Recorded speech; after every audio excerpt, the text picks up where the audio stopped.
Hello दोस्तों, कैसे हैं आप सब लोग। तो आपका स्टडी 91 के यूट्यूब चैनल में बहुत बहुत स्वागत है। दोस्तों, आज संडे स्पेशल के नाम पर हम लोगों ने ये जो है प्रैक्टिस सेट हमारा चल रहा है। आज संडे स्पेशल में मैंने सोचा कि कुछ और क्वेश्चन, क्योंकि देखिए नेट का पेपर लगातार चल रहा है, इसलिए मैंने सोचा कि और सारे क्वेश्चन की प्रैक्टिस कराई जाए। अब देखिए दोस्तों, सबसे ज़्यादा आवश्यक चीज़ क्या है, इस समय ज़रूरी चीज़ क्या है नेट वालों के लिए, कि आपके पास पढ़ने का टाइम नहीं है कि अब आप जो है बुक्स पलटें, ये टाइम नहीं है। आपके पास सिर्फ टाइम है क्वेश्चन को देखिए और आंसर क्या हो सकता है इसका अनुमान आपको आना चाहिए। बाकी जो पढ़े हैं उसके आधार पे आता है तो बहुत अच्छी बात है, नहीं आता है तो सामान्य ट्रिक आपको जाननी चाहिए कि किस प्रकार से आप आंसर दे सकते हैं। ठीक है, मैं जनरली क्वेश्चन को बताते टाइम जिस भी क्वेश्चन का मुझे लगता है कि इसका एक्सप्लेनेशन जरूरी है तो उसका मैं एक्सप्लेनेशन कुछ ना कुछ बताता हूँ। इसलिए बताता हूँ ताकि आप लोग अपनी आगामी परीक्षाओं में क्वेश्चन करके आए। जैसे अभी किसी स्टूडेंट ने मुझे एक कमेंट बॉक्स में लिखा, मैंने उस पुराने वीडियो को भी, शायद 2-3 दिन पहले का वीडियो है, आई थिंक 25 तारीख का ही होगा या 24 की शाम का होगा वो मैसेज। उसमें मेरे वीडियो पर कमेंट आया कि सर आपकी वजह से, मतलब अब मैं इसको अपनी अच्छाई बुराई ना समझे, लेकिन उसने जो है, जो भी वो स्टूडेंट था, मतलब जो है उसने मुझे मैसेज करके, मतलब उस कमेंट बॉक्स में आप लोग भी देख सकते हैं, कमेंट में वो डला होगा, तो उसने बताया कि सर आपके पढ़ाने की वजह से मेरा पेपर बहुत अच्छा हुआ और आपके सारे ट्रिक्स को फॉलो करके मैंने वहाँ पेपर दिया और मेरे नेट के फर्स्ट पेपर में बहुत ज़्यादा अच्छा पेपर हुआ है और मुझे इस बार उम्मीद है कि JRF मुझे मिल जाएगा, क्योंकि सेकंड पेपर हमेशा से मेरा अच्छा रहा है। तो देखिए, आकर इस प्रकार से सारे स्टूडेंट जो है आप लोग मेहनत करेंगे तो आई होप सो कि आप लोग सब जो है अपने टारगेट को अचीव कर पाएंगे। इसलिए मेहनत करते रहिए और हमारे साथ प्रैक्टिस सेट पे बने रहिए। लगातार प्रैक्टिस सेट में ला रहा हूँ। आज रात को दोस्तों, आज रात के 10 बजे वाली क्लास रहेगी संडे की, वो भी रहेगी, लेकिन ये सिर्फ मैं स्पेशल आ गया कि मैंने कहा कि कुछ ना कुछ जानना चाहिए। तो वीडियो को लाइक करिए, सब्सक्राइब करिए और शेयर करिए और हमारी ऐप को डाउनलोड करिए स्टडी 91 की और हमारी वेबसाइट पर विजिट करके मॉक टेस्ट दीजिए। तो पहले क्वेश्चन की ओर चलते हैं दोस्तों। आपके पास सिर्फ और सिर्फ 3 सेकंड का टाइम होता है, 3 सेकंड के अंदर आपको आंसर देना है। पहला क्वेश्चन कहता है, किसी शिक्षक यानी कि टीचर के लिए सुनना महत्वपूर्ण है ताकि वह, देखिए किसी भी टीचर के लिए सुनना क्यों महत्वपूर्ण है, क्यों सुनना चाहिए उसको, तो इसलिए सुनना चाहिए, इसका आंसर बताना है आपको। तो आपके पास 3 सेकंड है, आप लोग आंसर दीजिए कमेंट बॉक्स में। मैं हट जाता हूं थोड़ा और फिर मैं बताता हूं आपको। चलिए शुरू करिए।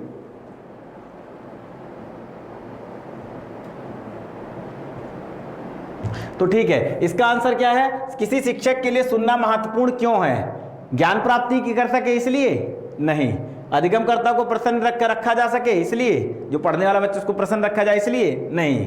तो इसका आंसर क्या होगा, अधिगमकर्ता यानी जो स्टूडेंट है, लर्नर की आवश्यकताओं की पूर्ति कर सके, क्या सके, आवश्यकताएं पूरी कर सके, इसके लिए जो उसकी प्रॉब्लम है। अगर उसने कहा कि सर मुझे नहीं समझ में आया, एक बार और बता दीजिए, तो क्या है, शिक्षक को सुनना इसलिए आवश्यक है कि वह स्टूडेंट की जो जरूरतें हैं, जो प्रॉब्लम्स है, उसको सॉल्व कर सके, इसके लिए आवश्यक है कि शिक्षक को सुनना चाहिए। ये ट्रिकी क्वेश्चन है, इसलिए ध्यान रखिएगा। नेक्स्ट क्वेश्चन की ओर चलते हैं। अगला क्वेश्चन कहता है, विमर्शीय व्यवहार का अर्थ व्यक्ति द्वारा निम्न में से किसका उपयोग है। देखिए क्या हुआ है, यहां पर आया विमर्शी माने कौन सा होता है, मैंने बताया था टीचिंग के जो लेवल हैं, जो टीचिंग के लेवल हैं उनमें 3 लेवल थे ना। पहला स्मृति था, याद करने वाला, दूसरा था अवबोध वाला यानी कि तथ्यों को समझना, और तीसरा उन तथ्यों को समझने के बाद उन पर अपना कॉन्सेप्ट देना, अपने विचार देना या उस पर चिंतन करना, ये तीसरा लेवल था। तो वही कह रहा है तीसरा लेवल विचारात्मक या विमर्शी स्तर या चिंतन स्तर, कि विमर्शी व्यवहार का अर्थ व्यक्ति द्वारा निम्नलिखित में से किसका उपयोग है। क्या है, विमर्शी व्यवहार का अर्थ क्या है, ये पूछ रहा है। विमर्शी व्यवहार का अर्थ व्यक्ति द्वारा इनमें से किसका उपयोग है, तो बताना है उपयोग। जल्दी से आप कमेंट करके बताइए कमेंट बॉक्स में, तब मैं ताकि आगे आपको आंसर बता सकूं। तो ठीक है दोस्तों, इसका जो आंसर होगा, ये जो है सामान्यता क्या है कि अब जो ये सारी चीजें ऐसे क्वेश्चन आते हैं, क्योंकि नेट में अब जो है बड़ा कॉन्सेप्चुअल नहीं पूछता, घुमा फिरा के पूछता है, और शिक्षण और शोध और क्या नाम है, संप्रेषण, इसको कम्युनिकेशन कहते हैं, इनके क्वेश्चन तो ऐसे ही आते हैं। बाकी पर्यावरण, हायर एजुकेशन, इनके क्वेश्चन जो है वह सीधे सीधे आते हैं, सीधे सीधे नाम पूछेगा और आपको बताया जाएगा।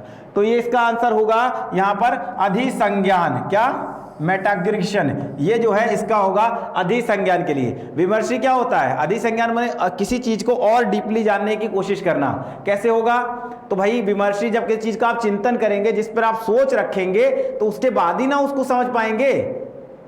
बात समझ रहे हैं ना? क्यों? मैंने बताया पहले क्या था, स्मृति स्तर के बारे में बताया था। स्मृति स्तर क्या होता है? स्मृति स्तर में सिर्फ याद रखने की बात होती है। स्मृति स्तर थोड़ा आगे बढ़ेंगे तो आ जाएगा अवबोध स्तर। ठीक है, अवबोध स्तर, इसमें क्या होता है? इसमें जो है जो चीज यहां पर आपको रटाई गई है उसी को समझने की बात करते हैं कि इसको समझिए किस प्रकार से है। फिर इसके बाद जो है ये विमर्शी स्तर होता है। और ये जो विमर्शी स्तर होता है दोस्तों, एक बात ध्यान रखिएगा कि जो विमर्शी स्तर होता है इस पे किसी भी तथ्य को, वो डीपली ज्ञान को जो है जानना होता है, इसलिए इसका अधिसंज्ञान आंसर होगा। ठीक है, नेक्स्ट क्वेश्चन की ओर चलते हैं। समावेशी शिक्षा का अर्थ है। समावेशी क्या होता है?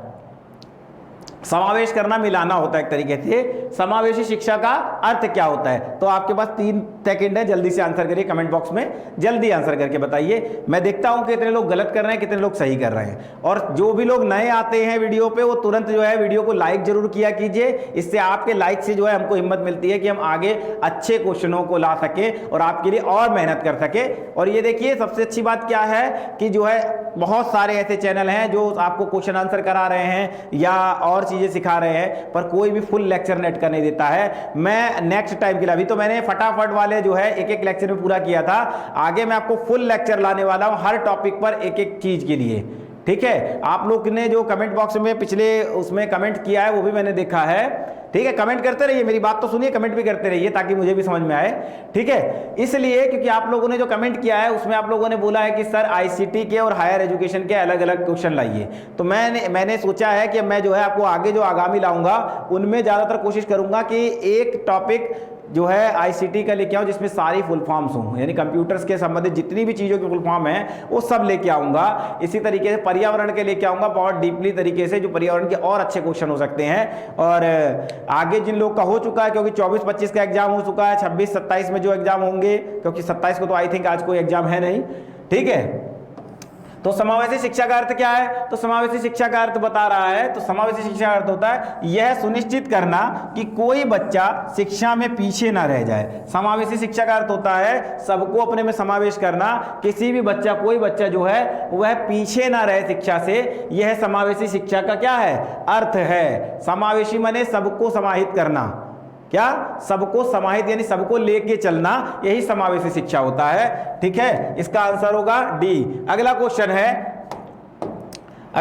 है डॉक्टर से प्रेषित, क्या लिखा है? डॉक्टर से प्रेषित अवलोकन, साक्षात्कार तथा सामूहिक प्रश्नावली किसके उदाहरण हैं? कि सॉरी डॉक्टर कह रहा हूं, डाक से, है ना, किसी डाक से जो है कह रहा है डाक से प्रेषित। डाक माने पोस्ट से, जिसको हम कहते हैं लेटर। ठीक है, पोस्ट से अगर आप कुछ प्रेषित करते हैं, भेजते हैं, अवलोकन हो या कोई इंटरव्यू हो या कोई क्वेश्चनायर हो, सामूहिक क्वेश्चनायर हो, ये किसके उदाहरण हैं? ये किस प्रकार के स्रोत के उदाहरण है? यहाँ पे स्रोत शब्द छूट गया है, इनमें से किसके स्रोत के, किस प्रकार के स्रोत के उदाहरण है? अब एक बात समझिए, स्रोत किस प्रकार के होते हैं? एक होता है किसी ने डाटा कलेक्ट किया और आपने उसके डाटा का कुछ ले लिया, ये सेकेंडरी स्रोत हो गया। और आपने जब डायरेक्ट किसी चीज को लिया, भले ही बाई पोस्ट लिया हो, डायरेक्ट इंटरव्यू लिया हो, ये कैसे स्रोत होंगे? ये प्राथमिक सूत्र कहलाएंगे। तो इसका आंसर होगा प्राथमिक सूत्र। ठीक है ना, बात समझ में आई कि नहीं आई? आप पोस्ट करके किसी से इंटरव्यू लीजिए बाई पोस्ट, आपने कुछ क्वेश्चन लिख के भेजे और उसने उसका आंसर लिख के भेज दिया। ये जब हम लोग करते हैं, जब हम डाटा कलेक्शन करते हैं, तो उसमें एक क्वेश्चनायर मेथड आता है डाटा कलेक्शन के लिए, जब शोध करते हैं उसके लिए। अगर आपको एम्पिरिकल रिसर्च करनी है और वो फील्ड में होती है क्योंकि, तो इस प्रकार के रिसर्च के समय आपको क्या करना होगा? तो आपको जा करके जगह जगह डाटा कलेक्शन करना है, लोगों से क्वेश्चन आंसर भी करने होते हैं कि आप इन चीजों को जानते हैं। जो भी आपका टॉपिक हो उस पर आपको पूछना होता है। जैसे मान लीजिए मैं लीगल राइट्स पर जाकर के मैंने अपना शोध किया, तो मैं जाकर के लोगों के बीच में पूछूंगा ना कि अच्छे बताइए कि आपको अपने कानूनी अधिकार मालूम है कि नहीं है, क्या आपको इस प्रकार के अधिकार मालूम है कि नहीं? तो जो भी अधिकार होंगे उनके बारे में उनसे पूछूंगा, अलग अलग सरकार ने जो बताए हैं तो मैं उनको पूछूंगा और वो आंसर देंगे, वही मेरा क्या होगा? वो क्वेश्चनायर सीरीज हो जाएगा, वो सामूहिक प्रश्नावली के अंतर्गत आ जाएगा। और ये किस प्रकार का स्रोत होगा मेरा? ये स्रोत होगा प्राथमिक सूत्र होगा। ठीक है, इसका आंसर प्राथमिक सूत्र होगा। आई होप कि ये बात समझ में आ गई होगी आपको। नेक्स्ट क्वेश्चन कहता है किसी परिकल्पना को, परिकल्पना मैंने आपको बता चुका हूं कई बार, मेरे पुराने लेक्चर आप देख लेंगे। किसी परिकल्पना को संकल्पनात्मक रूप से होना चाहिए। संकल्पनात्मक माने संकल्प कर करके, माने संकल्प माने एकदम फिक्स्ड करके किसी चीज को, किसी भी हाइपोथेसिस को क्या करना चाहिए, संकल्पनात्मक रूप से होना चाहिए। किस प्रकार की होनी चाहिए बताइए, हाइपोथेसिस कैसी होनी चाहिए, उसकी भाई किसी चीज की एक विशेषता होती है ना, तो आप जब शोध करते हैं तो उसके लिए जो कॉन्सेप्ट लेके चलते हैं वो कॉन्सेप्ट कैसा होना चाहिए, ये पूछ रहा है, इस बात को पूछ रहा है। चलिए आंसर बताइए अब जल्दी कमेंट बॉक्स में, क्या आंसर होगा इसका। तो इसका जो आंसर होगा वो आंसर होगा सरल, स्पष्ट और विशिष्ट। क्या होना चाहिए, इजी होनी चाहिए। हाइपोथेसिस इतना टफ मत ले लीजिए कि आप उसी में डूबते चले जा रहे हैं, आपका शोध पूरा नहीं हो पा रहा है, ऐसा नहीं होना चाहिए। इसलिए सरल होनी चाहिए, क्लियर होनी चाहिए। इतने शब्दों को भी आप इकट्ठा मत कर लीजिए कि आपका शोध के जो परिकल्पना हाइपोथेसिस है वो पता ही नहीं चल पा रही एक्चुअलिटी में हाइपोथेसिस क्या है, आपको कौन सी परिकल्पना लेके चले, आप उसमें कई ठुक बात इकट्ठा कर लीजिए। तो ऐसा नहीं, एक चीज को लेकर नकारात्मक लेना है तो आप नेगेटिव एक्सपेक्ट लेके चल रहे हैं, आप नेगेटिव एक्सपेक्ट में शोध कर रहे हैं, कोई बात नहीं, करिए, ये नहीं होता है, ठीक है। तो एक्सपेक्ट भी क्लियर होना चाहिए, इसलिए कहता है सरल होनी चाहिए, स्पष्ट होनी चाहिए और उसके बाद विशिष्ट होनी चाहिए, यूनिक होनी चाहिए। यूनिक आवश्यक है, यूनिक नहीं होगी हाइपोथेसिस तो पता लग रहा है कई लोग उस पर ऑलरेडी कर ही रखे हैं, वही परिकल्पना आप भी लेके चल रहे हैं, क्या होगा फिर। तो जब सबका आपका जैसा हो जाएगा तो यूनिक रहा नहीं। इसलिए कैसी होनी चाहिए, सरल, स्पष्ट और विशिष्ट होनी चाहिए, ये ध्यान रखिएगा, सरल, स्पष्ट और विशिष्ट होनी चाहिए। कौन चीज, हाइपोथेसिस, ठीक है, परिकल्पना जो शोध के लिए करी जाती है। अगला कहता है किसी शोध समस्या के निरूपण की तुलना किससे की जा सकती है। कह रहे किसी शोध समस्या के निरूपण की तुलना किससे की जा सकती है, किससे की जा सकती है, ये थोड़ा सा मिस्टेक हो गया है, ठीक है, की जा सकती है। तो कह रहा है इसमें आपको आंसर देना है कि किसी शोध समस्या को हम लेके चलते हैं तो पहले शोध समस्या को ढूंढना होता है, निरूपण करना, उसको लाना है ना। पहले तो शोध समस्या को अपॉइंट करना एक तरीके से कि भाई हमको ये समस्या पे शोध करना है, क्या करना है, इस समस्या पे शोध करना है, कैदियों के अधिकार पे शोध करना है, उनको अपने राइट पता है कि नहीं, ये एक समस्या है, हमने उठा लिया। अब क्या होगा, तो हमने जाकर इस प्रकार का कोई शोध उठाया तो क्या होगा, तो उसके लिए किस प्रकार का, वो सबसे पहले तो हम वही लेके चलते हैं, तो वो किस प्रकार की संज्ञा दी जा सकती है, ये बात सीधे पूछ रहा है। तुलना करिए करना या किसी चीज की संज्ञा दे देना, तो कह रहा है कि किस प्रकार की संज्ञा दी जा सकती है? मकान के छत के निर्माण की तरह, कि मकान के छत का जो निर्माण होता है जो सबको कवर करता है उसकी तरह होनी चाहिए शोध समस्या, उसकी संज्ञा दी जा सकती है क्या? समस्या सारी चीजों को शोध में कवर करती है? नहीं करती है, ठीक है। दूसरा कह रहा है भवन के दरवाजे की तरह जिससे एंटर करते हैं, क्या शोध समस्या को लेकर ही हम एंटर करते हैं? शोध में अगर एंटर करना है हमको, शोध शुरुआत करें तो क्या सिर्फ दरवाजा ही चाहिए?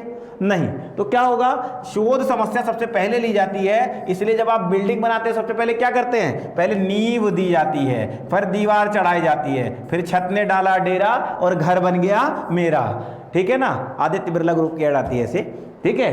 तो इसका आंसर होगा भवन की नींव डालने जैसा। शोध समस्या सबसे पहले ली जाती है, फिर सोर्स के बाद इकट्ठे किए जाते हैं, परिकल्पना ली जाती है, फिर आगे के कार्यक्रम चलते हैं। मैं बता चुका हूं एक फुल लेक्चर में, ये बात आपको मालूम है। तो शोध समस्या निरूपण क्या होगा, भवन की नींव डालने जैसा होता है, ठीक है। इसका आंसर हो गया। नेक्स्ट क्वेश्चन कहता है संप्रेषण का अर्थ, क्या कह रहा है, संप्रेषण का अर्थ विषयक व्यवधान उस परिस्थिति में होता है जब, किस परिस्थिति में, विषयक व्यवधान, व्यवधानी समस्या जो विषय है उसके जो है व्यवधान पड़ता है उसमें, कब होता है, किन परिस्थितियों में होता है, ये बताना है आपको, ठीक है। बताइए कैसी कौन सी प्रॉब्लम है कि जो कम्युनिकेशन करते हैं दो लोग, मान लीजिए ए मिस्टर बी के साथ में कम्युनिकेशन कर रहे हैं, बातचीत कर रहे हैं, तो कैसी कौन सी समस्या इनके बीच में आ जाएगी, ठीक है। अर्थ विषयक की, देखिए संप्रेषण का अर्थ की बात कर रहा है, अर्थ विषयक यानी जो कम्युनिकेशन हो रहा है इसका मीनिंग, उस मीनिंग को जो है उस मीनिंग में व्यवधान हो, ये परिस्थिति कैसे आती है, कैसे आती है परिस्थिति की वो मीनिंग ही उस मीनिंग को समझने में व्यवधान हो, तो इसका आंसर क्या होगा, इसका आंसर होगा डी। जब प्रेषिती, ये देखिए जो भेजता है इसको प्रेषक कहते हैं, ठीक है, सॉरी, ठीक है, इसको प्रेषक कहते हैं और इसको प्रेषिती कहते हैं, ठीक है, ठीक है, इसको कहते हैं प्रेषिती कहते हैं और इसको क्या कहते हैं, प्रेषित करना कहते हैं, ठीक है। यानी कि ये रिसीवर होता है, ये सेंडर होता है और ये मैसेज होता है, ठीक है ना। ये जो है इस पूरी घटना को क्या कहते हैं, कम्युनिकेशन कहते हैं। इधर से भेजते हैं तो सेंड करना कहलाता है, इधर से वापस आता है तो फीडबैक कहलाता है, आपको मालूम है। तो अगर ये मिस्टर ए इंग्लिश में लिखे और मिस्टर बी को अंग्रेजी बिल्कुल नहीं समझ में आती है तो क्या अर्थ समझ पाएंगे बात का? नहीं समझ पाएंगे। तो यही इसका आंसर होगा कि अर्थ विषयक कहां पर प्रॉब्लम होती है, जब प्रेषित संवाद का अर्थ नहीं समझता है, यानी कि मिस्टर बी को वो जो है जो संदेश भेजा गया उसका वो अर्थ ही ना समझ पाए। ठीक है, ये आंसर होगा इसका डी। ठीक है, नेक्स्ट क्वेश्चन की ओर चलते हैं। अगला क्वेश्चन कहता है निम्न में से कौन सा अंतरवैयक्तिक, ध्यान रखिएगा पूछ रहा है, अंतरवैयक्तिक संप्रेषण का एक चरण है, स्टेप है। अंतरवैयक्तिक और अवैयक्तिक मैंने बताया था। अवैयक्तिक कौन सा होता है? हमेशा कम्युनिकेशन दो लोगों के बीच में होता है, कम से कम दो तो होते ही हैं तभी कम्युनिकेशन होता है। तो अवैयक्तिक जो होता है, यहाँ अंतःवैयक्तिक लिखा है, अंतरवैयक्तिक अलग चीज है। अवैयक्तिक जो होता है उसमें दो लोग नहीं होते, उसमें अकेले एक ही आदमी होता है, फिर वो अपने आप से बातें करे चाहे परमेश्वर से बातें करे, वो ऐसा कर सकता है, लेकिन उसमें दूसरा व्यक्ति नहीं होता, वो अवैयक्तिक होता है। अभी अंतरवैयक्तिक की बात चल रही है कि ए है और मिस्टर बी है, इन दोनों के बीच बात होगी तो दो लोगों के बीच की बात को अंतरवैयक्तिक कहते हैं, कम्युनिकेशन। यहां पूछ रहा है कि इनमें से कौन सा चरण है, तो बताइए जल्दी से कमेंट बॉक्स में, फिर मैं बताता हूं आपको।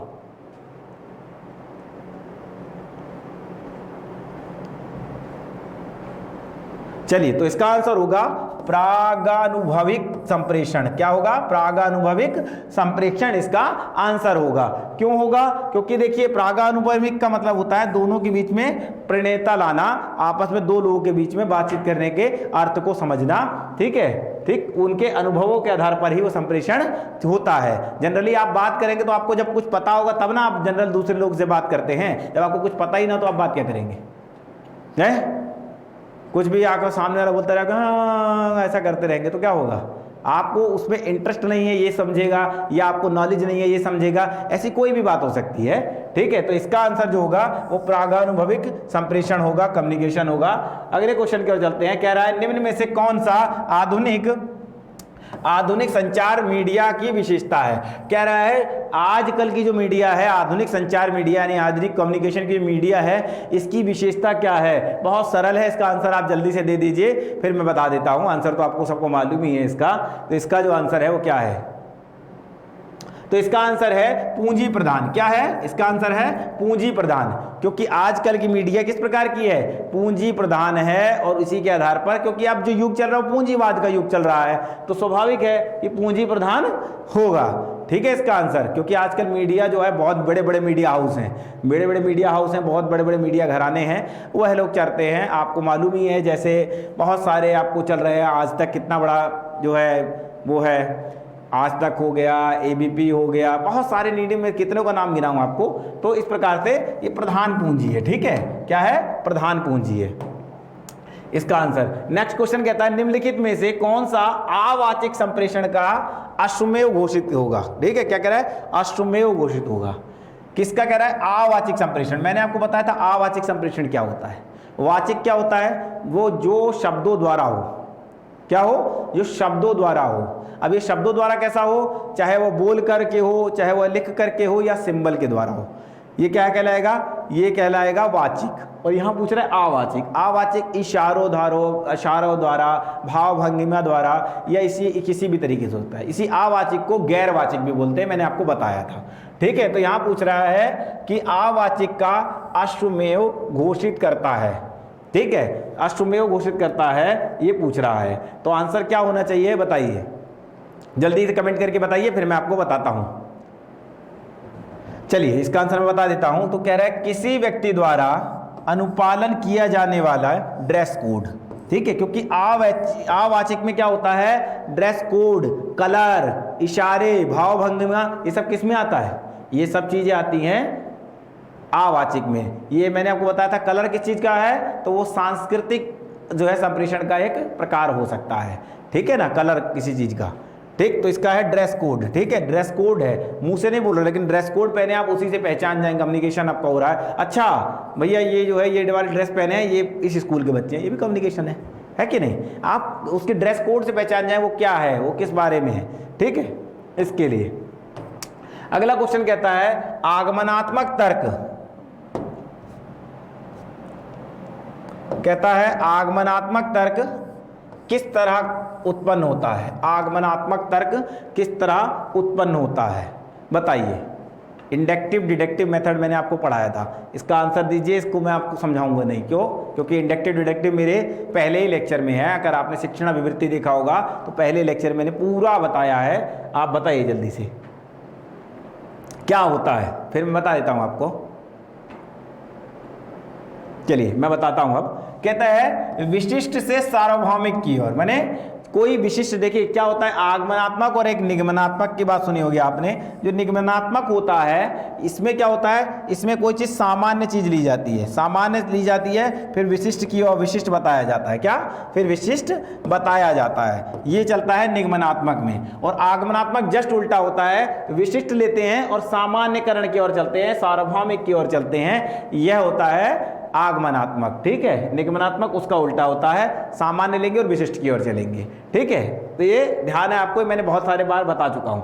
अगला कहता है, कंप्यूटर का क्वेश्चन है, कहता है 1 टेराबाइट मेमोरी किसके समान होती है। पूछ रहा है 1 टेराबाइट मेमोरी किसके समान होती है। अब आपको बताना है इसका आंसर, जल्दी से आप बताइए, तो मैं आपको आगे बता दूंगा। आगे मैं यहां पे तब तक लिखता हूं।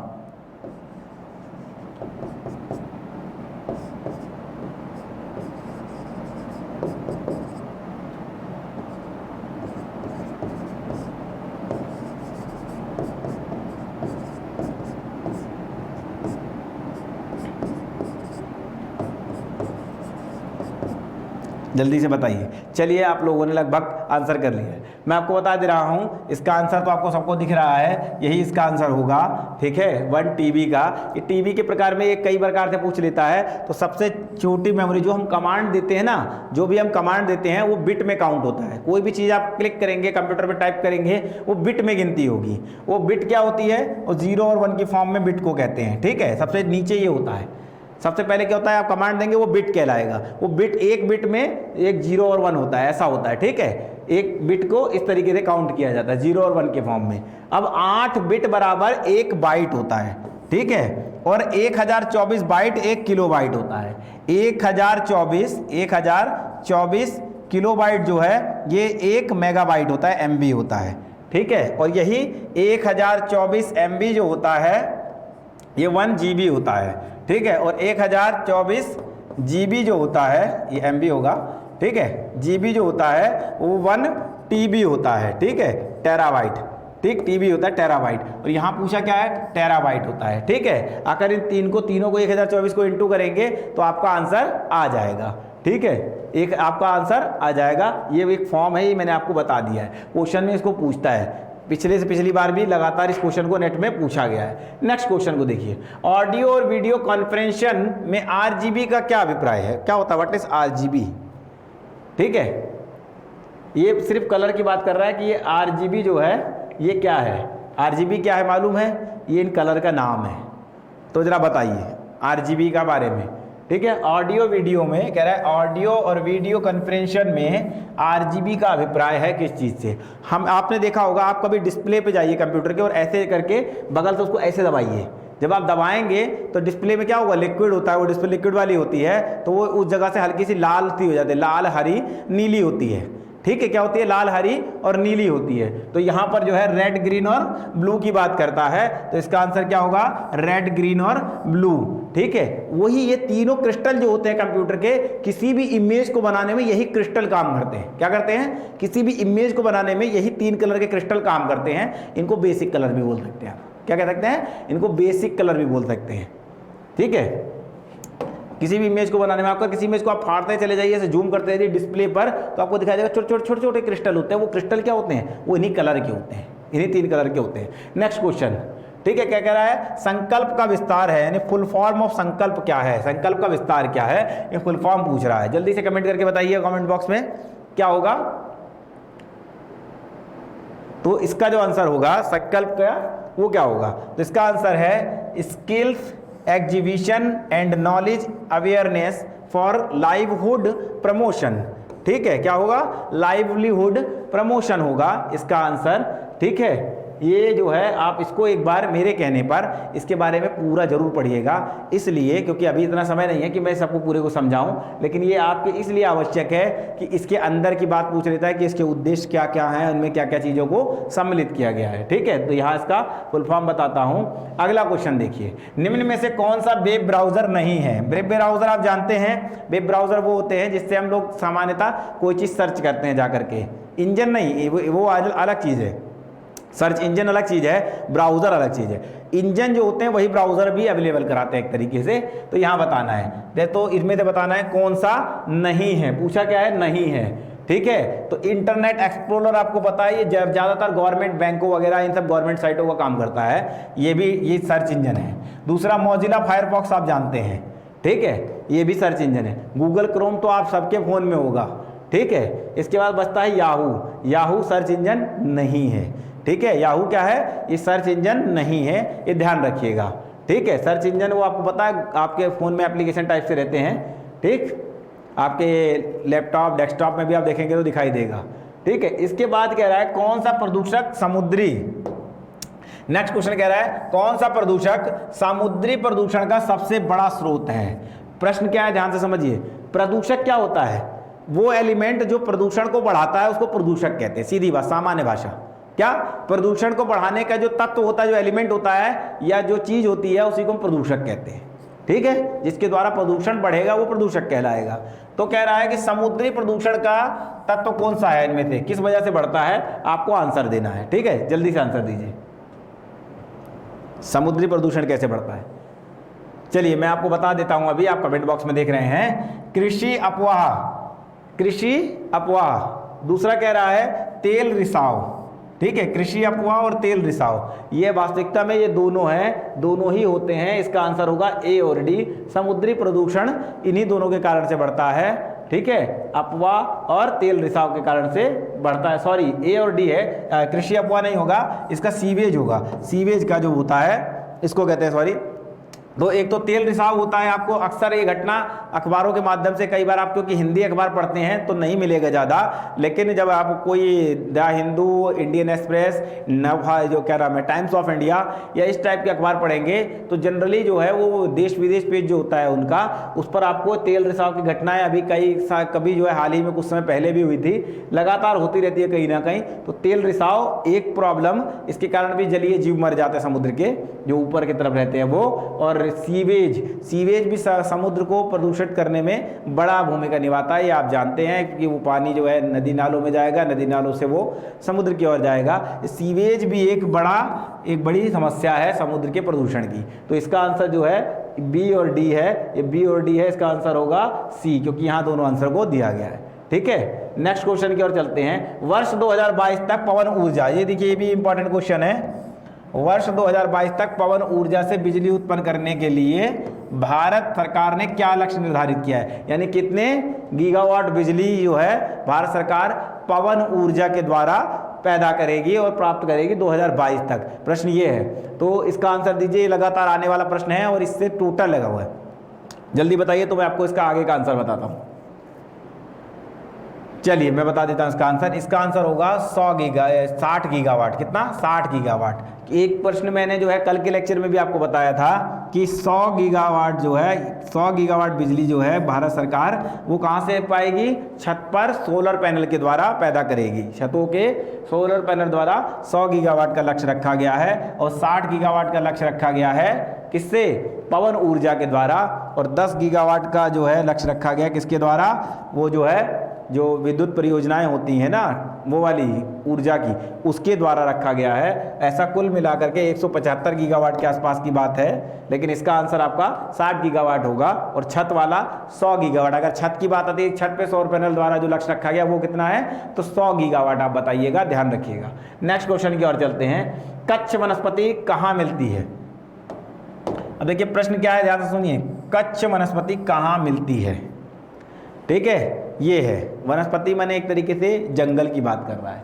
तो कहाँ मिलती है ये आपको बताना है। ठीक है, किस प्रकार के मौसम में कच्छ वनस्पति मिलती है? तो कच्छ वनस्पति कहाँ मिलेगी? जहाँ पर खारा पानी होता है। कहाँ मिलती है? खारे पानी मिलती है। तो इसका आंसर क्या होगा? कच्छ वनस्पति खारे पानी मिलती है। ज़्यादातर मैग्रो वन जो होते हैं उनको इस प्रकार की वनस्पति कहा जाता है। किसको? मैग्रो वन को। ये मैग्रो वन क्या होते हैं? ये मैग्रो वन जो है समुद्र के किनारे मिलते हैं, जहाँ समुद्री पानी होता है वहाँ मिलते हैं, क्योंकि समुद्र का पानी कैसा होता है? खारा जल होता है। खारे जल में कौन सी वनस्पति होती है? कच्छ वनस्पति कहते हैं, या इसको मैग्रो भी कह सकते हैं। क्या कह सकते हैं? मैग्रो भी करते हैं, मैग्रो भी कह सकते हैं। हो सकता है आपकी परीक्षा में मैग्रो करके प्रश्न आ जाए, इसलिए ध्यान रखिएगा। ठीक है, ठीक है। और एक चीज को समझने का एक ट्रिक और बताता हूँ। कच्छ आपको पता है कहाँ पर है? कच्छ एक जगह है, कच्छ में ये जो है ये गुजरात में कच्छ की जगह है, आपको मालूम है। यहाँ पर क्या है कि जो है ज़्यादातर दलदली भूमि है। क्या है? दलदली भूमि है समुद्र के कारण से। तो वहाँ पे क्या है? वहाँ खारा पानी रहता है। ठीक है, तो उस तरफ ये वहाँ भी मिलती हैं। ठीक है, हालांकि खारे पानी में ही मिलती है। अगला क्वेश्चन क्या है? अगला क्वेश्चन कहता है शिक्षण की प्रभावशीलता का निर्णय करने में इनमें से किन बिंदुओं पर विचार किया जाता है? शिक्षण की जो प्रभावशीलता है, जो टीचिंग है वो कितनी इफेक्टिव है, इसको जानने के लिए इनमें से कौन से बिंदुओं का ध्यान दिया जाता है, कौन कौन से बिंदुओं को देखना है। ये 5 पॉइंट हैं, इनमें से आंसर यहाँ है। ठीक है, ये 5 पॉइंट है, इनमें से आंसर यहाँ है। ये कूट मिलाना, देखिए ये आंसर है आपका यहाँ से नीचे, इसमें से आंसर देना है आपको। ABCD पॉइंट ये हैं। जरा जल्दी से कमेंट बॉक्स में बताइए, अगर आपको पता है तो जल्दी बताइए, मैं बताता हूँ फिर इसके बाद। ठीक है, चलिए तो इसका आंसर मैं दे रहा हूं आपको। इसका आंसर होगा D, 2, 3 और 4। ठीक है, 2, 3 और 4 ये इसका आंसर होगा D। यही है शिक्षण के उद्देश्यों की प्राप्ति का स्तर क्या है।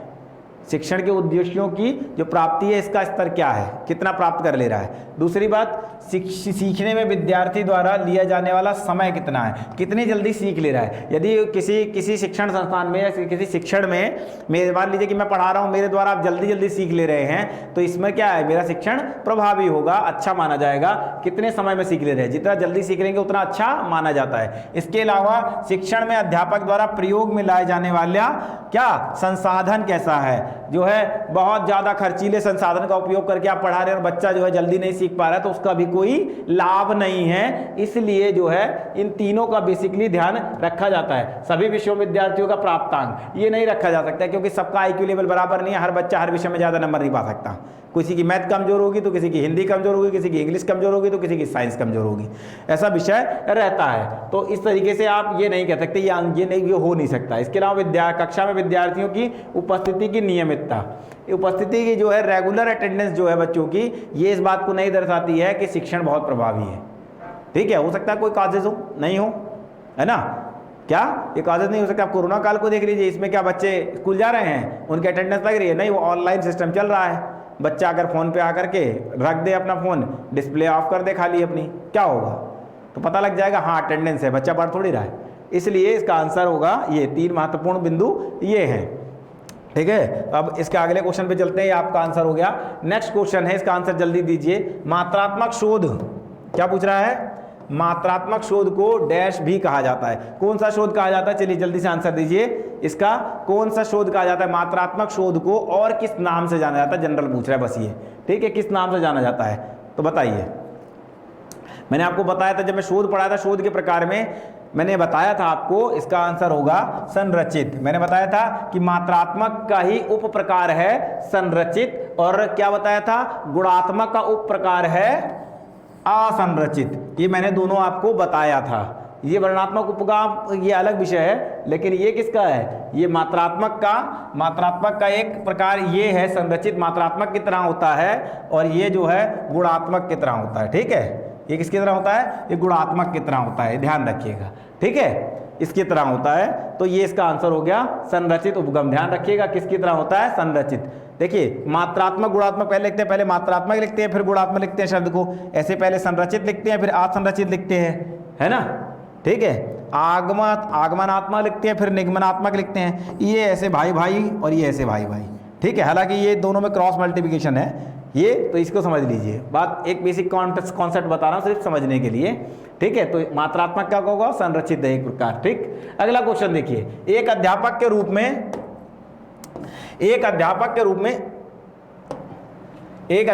रूप में आपके द्वारा तैयार किए गए परीक्षण के मामले में निम्नलिखित में से कौन सा कथन सही है?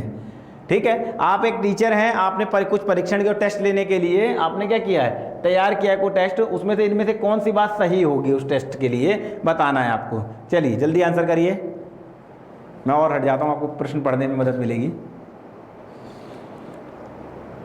चलिए तो मैं बता देता हूं, यहां पर क्या है, यदि परीक्षण वैधता है, यदि परीक्षण वैधता रखता है तो वह विश्वसनीय भी होगा।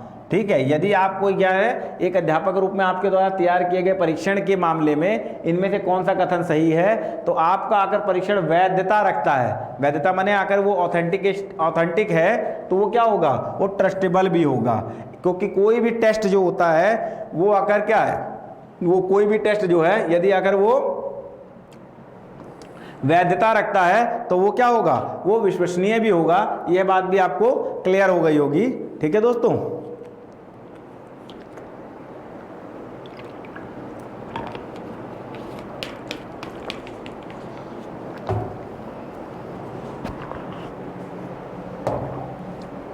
ये क्वेश्चन भी क्लियर हुआ। नेक्स्ट क्वेश्चन पे चलते हैं। अगला क्वेश्चन कहता है संप्रेषण के संज्ञानात्मक क्षेत्र में, क्या कह रहा है, कम्युनिकेशन के संज्ञानात्मक क्षेत्र में निम्नलिखित में से किससे संबंधित मामले शामिल हैं।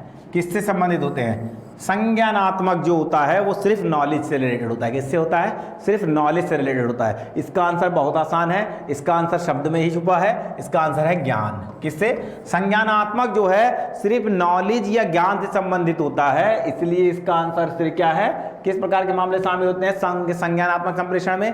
देखिए संज्ञान लेना होता क्या है, जनरली समझ लीजिए, किसी भी चीज का संज्ञान क्या होता है, किसी भी चीज का संज्ञान का मतलब होता है उसकी जानकारी लेना। क्या होता है, जानकारी लेना। कम्युनिकेशन में भी जो संज्ञानात्मक कम्युनिकेशन होगा उसमें नॉलेज, कम्युनिकेशन का मतलब तो सिर्फ बातचीत होता है, और संज्ञानात्मक कम्युनिकेशन माने नॉलेज का लेन देन हो रहा है, वहां पर कोई बात हो रही है, इस प्रकार की कोई ज्ञान लिया जा रहा है, तो इसलिए यहां पर क्या होगा, ज्ञान की बात हो गई। नेक्स्ट क्वेश्चन की ओर चलते हैं। किसी कक्षा में विद्यार्थी को एक प्रभावी श्रोता, क्या कह रहा है, कह रहा है किसी कक्षा में विद्यार्थी को एक प्रभावी श्रोता होना चाहिए। क्या होना चाहिए, एक प्रभावी श्रोता होना चाहिए। दो प्रकार के लोग होते हैं कम्युनिकेशन में, एक वक्ता होता है, एक श्रोता होता है। मैं बोल रहा हूं, आप सुन रहे हैं, मैं वक्ता हूं और आप क्या हैं, आप श्रोता हैं, आप सुनने वाले हैं। ठीक है दोस्तों, आप श्रोता हैं, ठीक होना चाहिए और उसे ध्यान रखना चाहिए। किस बात का ध्यान रखना चाहिए ये पूछ रहा है। चलिए ये चार बातें हैं और आंसर नीचे देना है कूट मिला करके। चलिए आंसर दीजिए इसका।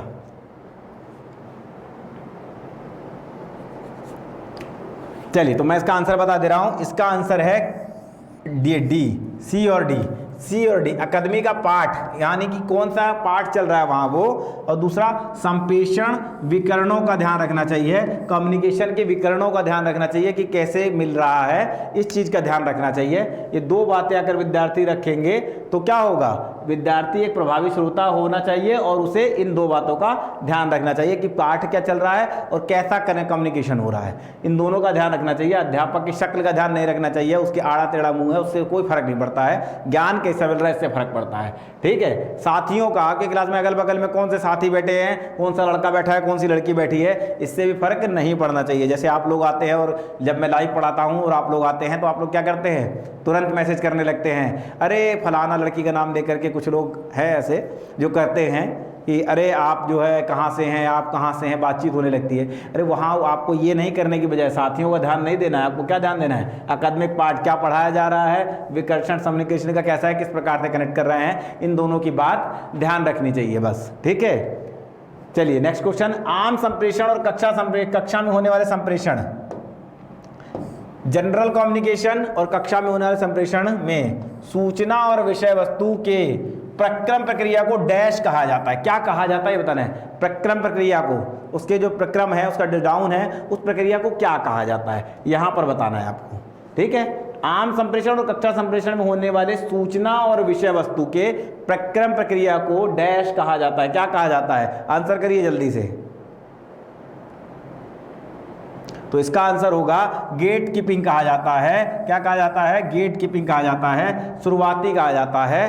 कक्षा संप्रेषण में जो है, चाहे वो कक्ष में हो, आम संप्रेषण या कक्ष में होने वाले संप्रेषण, दोनों ही में क्या होता है? इसको गेट कीपिंग कहा जाता है। क्या कहा जाता है? गेट कीपिंग का नाम दिया जाता है। इसको आप ध्यान रखिएगा, शब्द याद रखिए बस, बाकी इसमें कोई लेना देना आपका नहीं है ज़्यादा। अगला क्वेश्चन देखिए, वह कहता है वह कौन सी योजना है जिसका उद्देश्य अभियांत्रिकी विज्ञान, किसमें? अभियांत्रिकी विज्ञान यानी इंजीनियरिंग साइंस, ठीक है, इंजीनियरिंग साइंस में शोध को बढ़ावा देकर संस्थानों में शोध का विस्तार तैयार करना है। कुल मिलाकर के ये बात कर रहा है कि ऐसी कौन सी इनमें से योजना है जिसका काम जो है इंजीनियरिंग साइंस में जो है रिसर्च को बढ़ावा देकर शोध का वातावरण तैयार करना है, यानी कि एनवायरनमेंट तैयार करना है कि ज़्यादा से ज़्यादा लोग जो है रिसर्च करें इंजीनियरिंग साइंस में। तो इनमें से कौन सा होगा संस्थान जो इंजीनियरिंग साइंस की बात करेगा? चलिए जल्दी बताइए। तो इसका आंसर जो है, इसका आंसर है शोध संवर्धन योजना। क्या है? शोध संवर्धन योजना, RPS, ठीक है, RPS कहते हैं शॉर्ट फॉर्म में, शोध संवर्धन योजना। यह इस योजना का काम ही है इंजीनियरिंग साइंस में रिसर्च करने के लिए बढ़ावा देना, ठीक है, और एनवायरनमेंट तैयार करना। अगला क्वेश्चन है ज्वाइंट फोटोग्राफी। देखिए ये बहुत इंपॉर्टेंट क्वेश्चन है और आपको पता है, बस इस नाम को आप कंफ्यूज हो रहे होंगे। ज्वाइंट फोटोग्राफिक एक्सपर्ट ग्रुप, ठीक है, इसको आप किस नाम से जानते हैं? JPEG, ठीक है, JPEG ऐसे आपने देखा होगा, JPEG कहते हैं इसको, ये ठीक है। दो प्रकार की अपने फाइलें देखी होंगी, एक होती है JPG, ठीक है, एक होती है JPG, एक होता है JPEG और एक होता है GIF। कैसी होती है? GIF, ऐसा भी नाम सुना होगा आपने। ये तीन तरीके की फाइलें का नाम जनरली आप सुने होंगे, ठीक है। तो यहाँ कह रहा है कि JPEG का उपयोग किसके कंप्रेस करने के लिए होता है? किस चीज़ को कंप्रेस करने के लिए होता है? बताइए। JPEG का प्रयोग किस चीज़ को कंप्रेस करने के लिए होता है? म्यूजिक को, वीडियो को, इमेज को या फ्रेम को? किस चीज़ को करने के लिए होता है? तो सामान्यतः JPEG जो फाइलें होती हैं वो इमेज की होती हैं, ठीक है। JPEG फाइलें किस चीज़ की होती हैं? इमेज की होती हैं, ये ध्यान रखिएगा। तो यहाँ पर क्या है? इमेज आंसर होगा। तो सरल था, आपको मालूम भी है, ठीक है, सिर्फ नाम से कंफ्यूज हो रहे होंगे। अगला क्वेश्चन, वेब पेज के निर्माण में, ये भी कंप्यूटर का क्वेश्चन है, कह रहा है वेब पेज के निर्माण हेतु निम्नलिखित में से किसका उपयोग किया जाता है? वेब पेज की, कोई भी वेब पेज तैयार करते हैं लिंक वाला, तो किसका उपयोग करते हैं? तो आप लोगों ने देखा होगा जनरली, ठीक है, ऐसे वेब पेज के निर्माण में ऐसे ऐसे लिखा होता है, ठीक है, फिर ऐसे स्लैश डले होते हैं, फिर ऐसे बिंदी लगी होती है, ऐसा देखा होगा, फिर यहाँ पूरा कहानी लिखी होती है लिंक की, है ना। यही वेब पेज होता है। इसके लिए इसका सॉरी ये HTTP नहीं है, HTML है, सॉरी यहाँ मिस्टेक हो गया, मैं दूसरी चीज़ बता लगा था, ठीक है। यहाँ पर किसका प्रयोग होता है? जब किसी वेब पेज का निर्माण किया जाता है तो इसके निर्माण में HTML का प्रयोग होता है, जिसको हाइपर टेक्स्ट मार्कअप लैंग्वेज कहते हैं। HTML का नाम है,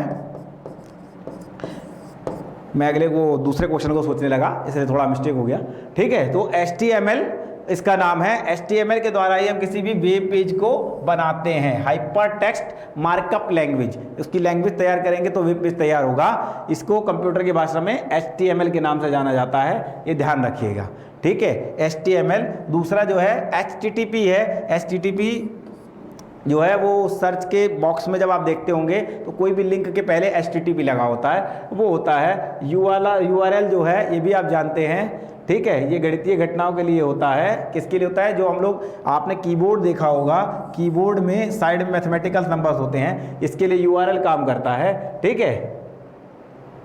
तो ये आपको जनरल समझ में आ गया। अगला क्वेश्चन कहता है निम्न में से किस प्रदूषण को भारत में वायु गुणवत्ता सूचकांक में शामिल किया गया है? या प्रदूषण लिखा है, इसको प्रदूषक होना चाहिए शब्द को, ठीक है। क्या होना चाहिए? प्रदूषक होना चाहिए, प्रदूषण लिख दिया है, ठीक है। एलिमेंट होना चाहिए इसलिए क्योंकि ये एलिमेंट की बात कर रहा है, ये गैसेज हैं, ठीक है। इनमें से किसको अभी क्या किया गया है? वायु गुणवत्ता सूचकांक में शामिल किया गया है, ठीक। किसको शामिल किया गया? इनमें से गैस का नाम बताना है। तो वर्तमान में सल्फर डाइऑक्साइड को शामिल किया गया है। किसको शामिल किया गया है? सल्फर डाइऑक्साइड को, ठीक, ये ध्यान रखिएगा इसका, सल्फर डाइऑक्साइड को। कार्बन डाइऑक्साइड आप CO2 जानते ही हैं, क्लोरोफ्लोरोकार्बन जिसको CFC के नाम से जानते हैं, इसके बारे में भी आप जानते हैं, मीथेन के बारे में आप बहुत अच्छे से जानते हैं, ठीक है। ये हो गया।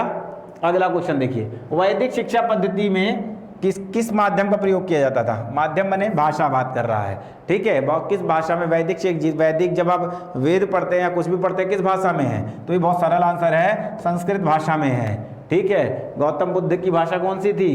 पाली थी। हिंदी जनरली आप जानते हैं, और मुगल शासन की भाषा उर्दू थी, ये भी आप जानते हैं। तो संस्कृत वैदिक समय में सबसे ज़्यादा उपयोग की जाने वाली भाषा थी, और ज़्यादातर शिक्षा पद्धति संस्कृत में ही होती थी, ठीक है। नेक्स्ट क्वेश्चन है, ये क्वेश्चन हमारा आज का लास्ट क्वेश्चन भी है, और ये पूछ रहा है इंस्पायर स्कॉलरशिप का किस एजेंसी के वित्त पोषण होता है?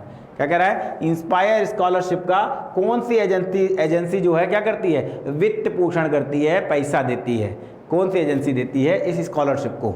जैसे अलग अलग स्कॉलरशिप है, जैसे JRF है वो UGC के द्वारा दी जाती है, ऐसे ही और भी स्कॉलरशिप्स हैं वो किसके द्वारा दी जाती हैं? तो यहाँ पे इंस्पायर स्कॉलरशिप की बात कर रहा है कि ये किसके द्वारा दी जाती है। तो आपको बता दूं कि ये स्कॉलरशिप विज्ञान और प्रौद्योगिकी विभाग, ठीक है, DST के द्वारा की जाती है। DST इसके द्वारा की जाती है, साइंस एंड टेक्नोलॉजी डिपार्टमेंट के द्वारा की जाती है ये स्कॉलरशिप, इंस्पायर स्कॉलरशिप, ठीक है दोस्तों। तो हम लोग का लगभग यहाँ पर आज क्वेश्चन पूरे हो गए। अब मिलते हैं अगले लेक्चर में, ठीक है। आज रात का सेगमेंट रहेगा, इसलिए आप लोग 10 बजे जरूर देखें। तब तक के लिए धन्यवाद, नमस्कार।